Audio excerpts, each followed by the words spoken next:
Hello everyone, my name is Sarafi and I'm happy to meet you all. And today we are playing Kashtira, Budget Kashtira. As it turns out, Kashtira is very expensive. They still haven't made a selection pack for it yet. So you have to craft everything.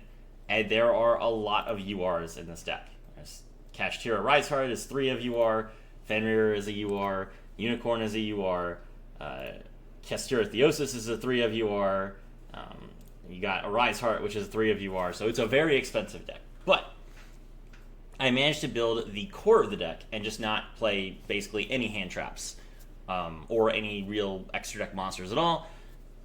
And this is what I came up with. And it's pretty effective, actually. It's a lot of fun. I played it on stream, and people were impressed. So I want to go ahead and show the deck, showcase what it can do. Let's go ahead and take a look at the deck list. For the hand traps, we have basically nothing. I have 1 copy of Ash Blossom from the Guaranteed thing, along with the Nibiru, same thing, and the Triple Tactics Talent, as well as the Infinite Impermanence. So nothing major to say here. It's better to have something to interrupt your opponent if they go first, but it's unlikely for you to use any of these cards, really. I'm also playing Summon Limit, which I'm going to include here because it's kind of like a generic staple card that you would play. Summon Limit, neither player can summon more than 2 times per turn. Obviously, after you are done with your first turn as Kashtira, you are just done. Like, you've summoned everything that you can, and you just pass to your opponent, and then you're basically summoning 1 monster per turn with your Xyz monster. So Summon Limit doesn't negatively impact Kashtira too much. Their first turn is their most explosive, and then after that they just kind of stall. And this card works great for shutting your opponent down going first. Alright, so what does Kashtira do? Kashtira is a group of level 7 monsters that are all different attributes and that are all psychic monsters. And they all have abilities that allow them to special summon themselves, as well as the ability to normal summon themselves without tributing, which allows them to easily make some powerful rank 7 plays. And they do have 2 of the best rank 7 monsters in the game. Now, it's interesting that every Kashtira monster has sort of a similar effect, where if your opponent activates a monster effect, you get to banish a card from their possession face down. And if you do so, you can use your ace monster, Kashtira Shangri-Ira, to lock down your opponent's entire field. This card is very, very fun to play. Kashtira Shangri-Ira. This is a rank 7 with 0 attack points and 3,000 defense points. It can be made with 2 or more level 7 monsters. During each standby phase, you can special summon 1 Kashtira monster from your deck. That includes your opponent's standby phase. You can only use this effect once per turn. Each time a card in your opponent's possession is banished face down, except during the damage step, you can choose 1 unused main monster zone or spell and trap zone. It cannot be used while this monster is face up on the field. If this card on the field would be destroyed by a battle or card effect, you could detach 1 material from this card instead. So, the effect to lock down zones is not once per turn, it's not once per chain, and there is no restriction against you having multiple copies of Shangri-Ira at the same time, which means that if you have 2 copies of Shangri-Ira out and your opponent gets a card banished by one of your other Kashtira monsters, you're locking down 2 zones every single time. This is extremely devastating to your opponent, and it's very easy to get a full board lock if you manage to get Kashtira Shangri-Ira, and a Rise Heart on the field at the same time. I've done it. It's great.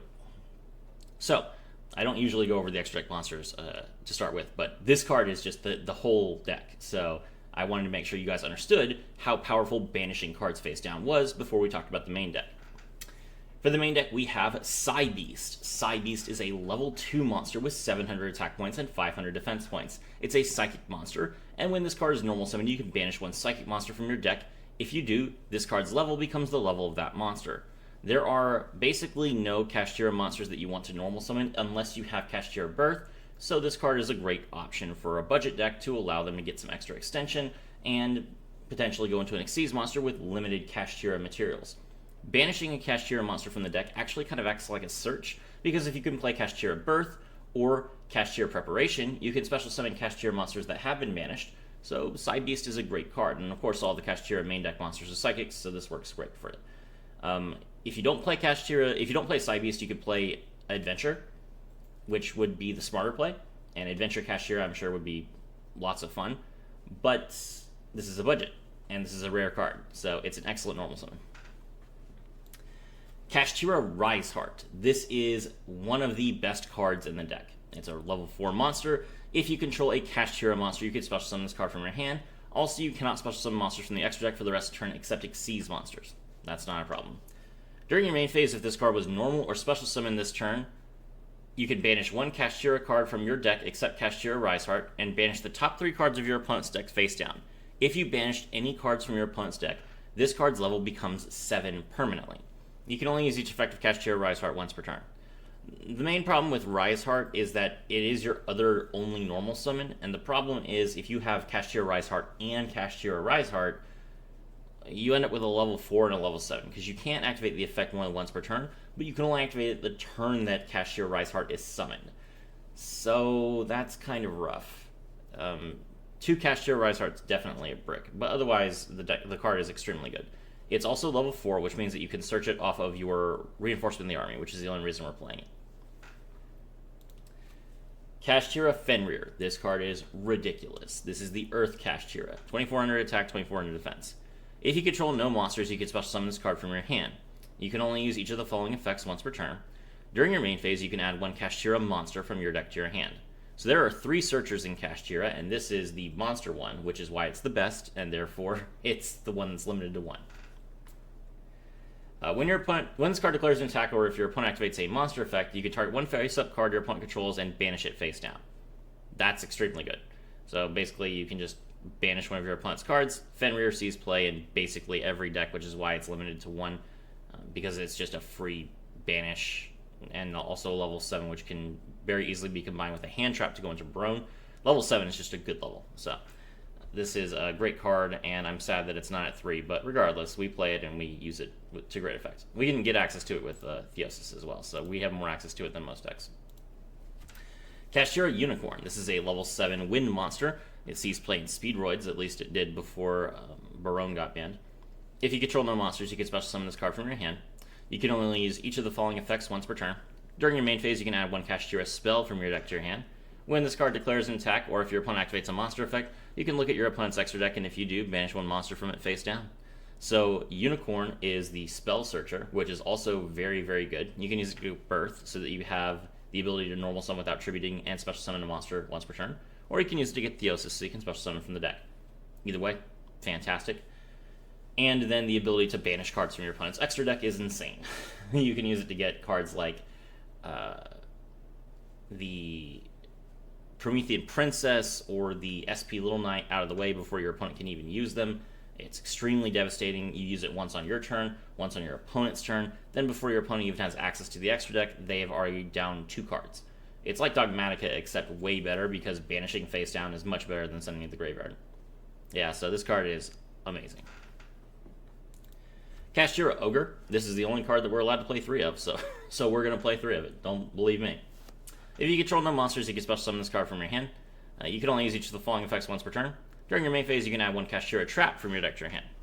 When this card attacks, or if your opponent activates a monster effect, you can excavate the top 5 cards of your opponent's deck and banish one excavated card face down, then place the rest on top of the deck in the same order. So Ogre is the worst one, because it banishes a card that was technically in your opponent's possession, but not a card that they really cared about. The top of their deck isn't really that relevant compared to their hand or their extra deck or their field.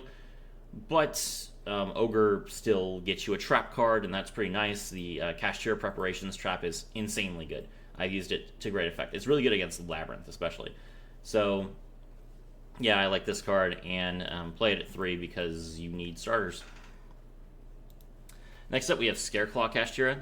During the main phase, as a quick effect, you can special summon this card from your hand, and if you do, banish one's Kashtira or Scareclaw card from your hand or graveyard. You can only use this effect of Scareclaw Kashtira once per turn. Since this is a quick effect, you can basically just sit on this during your opponent's turn when they go first, and they'll be freaked out thinking that you have Ash or Maxi or something dumb like that. This card can attack while in defense position. If it does, it applies defense for damage calculation. If your Kashtira or Scareclaw monster battles an opponent's monster, that opponent's monster's effects are negated until the end of this turn. That is a weird effect. Okay, so the way that this card works, this is not an activated effect, which means that its activation can't be negated. It also applies to every Kashtira monster you control, which is insane. But it is not a lingering effect for some reason. I do not know why it's not a lingering effect, But if your opponent's monster is negated, and then Kashtira Scareclaw leaves the field, it is no longer negated. So if you try an Xyz summon, for example, and then banish a monster that can't be targeted after you've negated its effects, if you use Scareclaw Kashtira as one of the Xyz materials, that won't work. It's a ridiculous wording nightmare. I genuinely do not understand the wording for this card. I don't know why they would have done it this way, but whatever. The effect is really good. The cost is bad. Banishing a Kashtira card from your hand or your graveyard is really rough. The only Kashtira card you really want to banish is Kashtira Theosis. That said, if you have Kashtira Theosis and you can activate it and then banish it, that's not the worst thing in the world. Tier limits Kashtira. This card is limited to 1 because all tier cards have to be limited to 1. This is not a good Kashtira card. During the main phase, you can special summon this card from your hand. If you do, banish 1 Kashtira or tier limits card from your hand or graveyard. Again, bad effect. If this card is normal or special summon, you can send the top 3 cards of either player's deck to the graveyard. See, now this would be good if you could use it first, so you could pay for the cost of your own card. Technically, Kashtira can let you mill 3, and then maybe you have another Kashtira card in your graveyard to banish for Scareclaw. But if you opened tier limits Kashtira and Scareclaw Kashtira, you're already in a horrible position because you're going -2 just to build a board. So both these cards are fairly bad. We play them because all of our other cards are limited, sadly. If this card is sent to the graveyard by a card effect, you can send the top 2 cards of your deck to the graveyard. Again, it's a pretty good card effect, but the card itself is just kind of weak, and the fact that it's limited to 1 means you can't really build a strategy around it, so you'll be happy to have a name in your hand. For nothing else, maybe you banish this for your Scareclaw Kashtira, but it's not a good card. The Iris Sword Soul. We are playing this because we have Scareclaw Kashtira. During the main phase, if a monster whose effects on the field are negated, you can special summon this card from your hand. If your opponent special summons a monster except during the damage step, you can activate one of these effects based on where it was special summoned. If it was from the hand, you can special summon one monster from your hand. If it was from the deck, you can draw 2 cards. And if it's from the extra deck, you can destroy one of those monsters special summoned from the extra deck. The Iris Sword Soul is a fine card. Being able to get extra extension on the field is nice. You can use it as link material because we barely have any link material. It's okay. We are playing Raigeki and Fisher because we needed cards. And Fisher is hilarious. Destroy the face-up monster your opponent controls that has the lowest attack points. Your choice if tied. People will lose to this card. It's really funny. Monster Reborn, Rhoda, Pot of Prosperity. This card is very, very nice. Banish 3 or 6 cards of your choice from your extra deck face down. For the rest of the turn after this card resolves, any damage your opponent takes is halved. Also excavate cards from the top of the deck equal to the number of cards banished. Add 1 excavated card to your hand. And put the rest on the bottom of your deck in any order. So, how Pot of Prosperity works. You play this card after you summon Kashtira or Riseheart, and then you will banish your Infinitrack Goliath. And then, when Infinitrack Goliath gets banished, even though it's face down from your Pot of Prosperity, you can then attach it to your Kashtira or Riseheart, because it attaches a card every time a card is banished. And when Infinitrack Goliath is attached to a monster whose original type is a machine, then it gains, this card cannot be destroyed by card effects. It does not have to be used as the original Xyz material, it just has to be attached as material. So this makes your Kashtira or Riseheart immune to destruction by card effects, which makes it that much harder to out for your opponent. That's a very, very useful application of the Pot of Prosperity, which is already a decent card. So, yeah, keep that in mind. Kashtira Theosis. This card is ridiculous. Target 1 Kashtira monster you control. Special summon 1 Kashtira monster from your deck with a different attribute in defense position. Also, for the rest of the turn after this card resolves, you cannot special summon from the extra deck except Xyz monsters. If this card is banished, you can target one of your banished Kashtira cards except Kashtira Theosis and add it to your hand. You can only use each effect once per turn. So this card is just a free Fenrir, free Unicorn, free Ogre, whatever you want. And it also gets searched off of your Unicorn. So that gives you easy access. Basically, it turns Unicorn into 1 card starter. So you Unicorn, you search your Theosis, Theosis special summon Fenrir, Fenrir draw Riseheart, then you Xyz these 2 into your Shangri-Ira, you special summon Riseheart, Riseheart effect, banish the top 3 cards of your opponent's deck face down. Now you can access your Riseheart, and then you just pass to your opponent. So as long as you have Unicorn, you have the full combo. It's crazy. Pressured Planet Ratesoth. This card is limited to 1 because Visas Starfrost cards are dumb, I guess. When this card is activated, you can add one Kashtira monster from your deck to your hand. Monsters you control gain 100 attack and defense for each different attribute on the field. That's not very good. If a Kashtira Shangri-Ira you control activates an effect, except during the damage step, you can target one card on the field and destroy it. You can only activate one. You can only use this effect once per turn. You can only activate it once per turn. So it's just a searcher. It lets you get your unicorn, and that lets you play the whole turn out. That's why this has to be limited to one. The ability to pop a card with Shangri-Ira is not that impressive. It's very useful, don't get me wrong, but it's not worth a limit one slot. It is, and this effect is terrible. It's literally just that you get access to limit one cards more easily, therefore it has to be limited to one, which is sad. Kashtira Birth. This card also does not deserve to be limited. Limit 2, continuous spell. You can normal summon level 7 monsters without tributing. Any level 7 monster, not just your Kashtira monsters. So you can play this in Red Eyes if you want to. During your main phase, you can special summon one of your non-Xyz Kashtira monsters that is banished during your graveyard. Very sad that it is non-Xyz. If your opponent activates a spell card or effect and you control a Kashtira monster, you can target 3 cards in your opponent's graveyard and banish them face down. You can only use each effect of Kashtira Birth once per turn. Okay, so that's really funny. The ability to banish cards from your opponent's graveyard if they activate a spell, very, very amusing. And I like this theme. There's a trap card theme for it on preparations as well. So we have access to banishing from the extract, from the field, and from the top of the deck. Now we get access to the graveyard banish, and then the preparations lets us banish from the hand. So literally anywhere that our opponent could have cards, we can get rid of them. Really, really funny, especially if you have all of them out at the same time. And again, you're going to be nuking your opponent's entire deck with your Shangri-Ira. So it's a good card. You should be able to special summon from the graveyard, no problem. And that's very nice. Forbidden Chalice, this is basically a second copy of Infinite Impermanence. Negated monster effect, but it gains 400 attack points.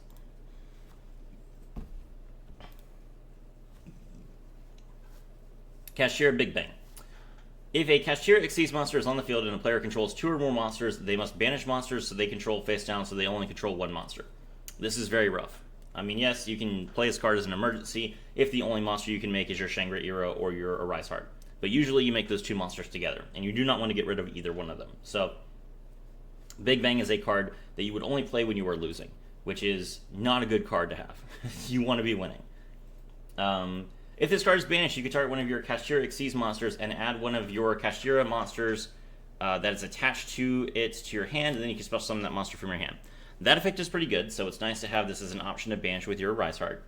You can just use it to take one of your Shangri-Ira's materials and then resummon it, so you have more ways to banish to trigger your Shangri-Ira. We are playing Call of the Haunted, again, because we want to fill out our 40-card list. And lastly, we have Kashtira Preparations. During either player's turn, you can special summon one of your Kashtira monsters that is banished during your hand.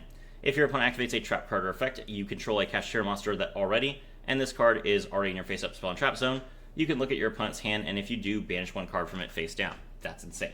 You can only use each effect once per turn. Okay, it's important to note that how all these Kashtira cards work. The Kashtira cards, it says activates a card or effect.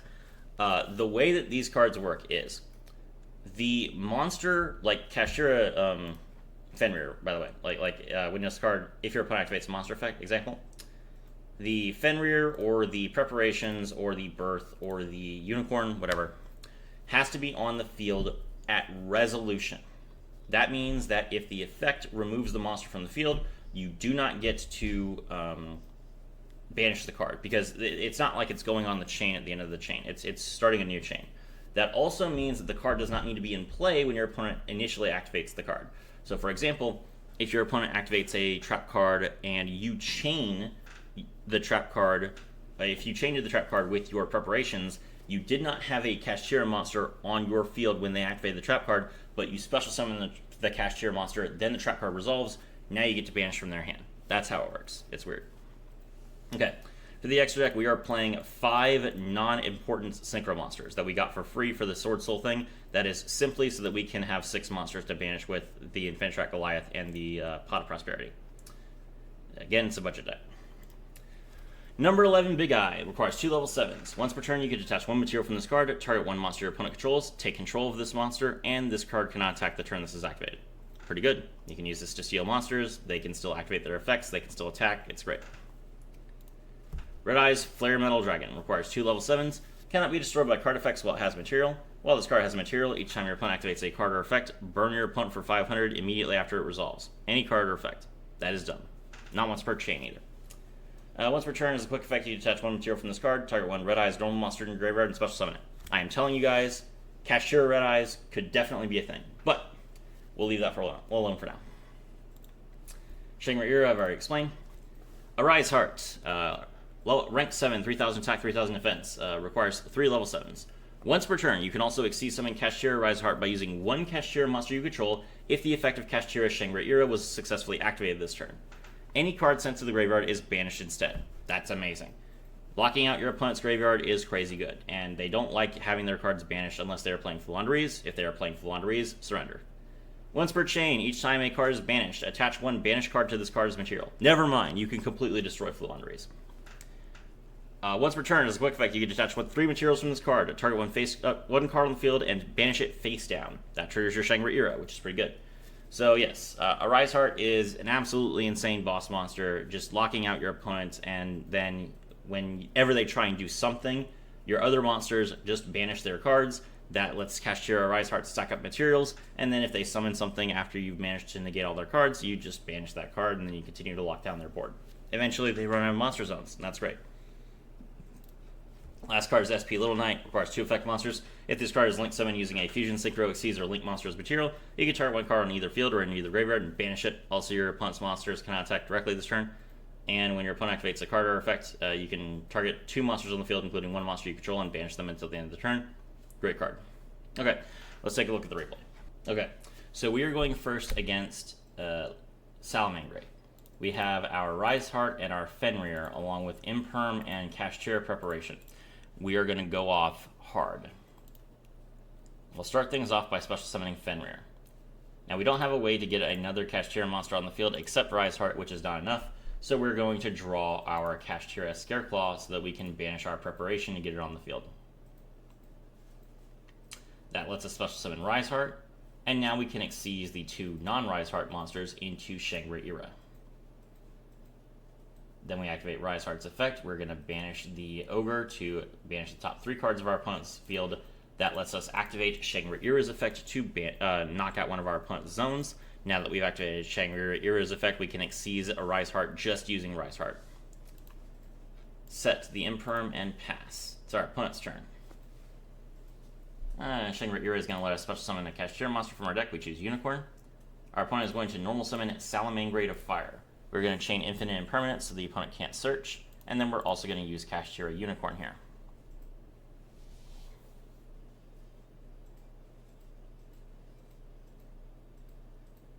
We get to attach a card as material since the card was banished. Unicorn, we're going to banish the Promethean Princess. And then another card is banished, and we also get to lock down another zone because we banished the card phase now. Now we have 3 materials. The opponent is going to link summon into Salamangreat Balings. And we get to then attach the card as material, as it was banished. Our opponent is going to draw the Salamangreat Sanctuary. I don't have a reason to Ash Blossom that. It's not important. The opponent is now going to pitch the Salamangreat Spinny, targeting the Salamangreat Balings to give it 500 attack points and banishing the card. I don't care about this, so I just eat up the Spinny.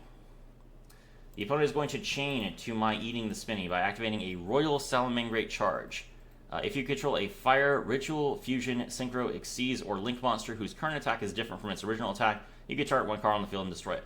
So now my fun is over. I'm going to chain a Rise Heart to get the effect off one time and just banish the Balings and hope that I can at least use Shangri-Ira's effect, lock down a 3rd zone, and then my opponent just won't have enough materials left to actually play their turn. I still have Ash Blossom. These are my thoughts.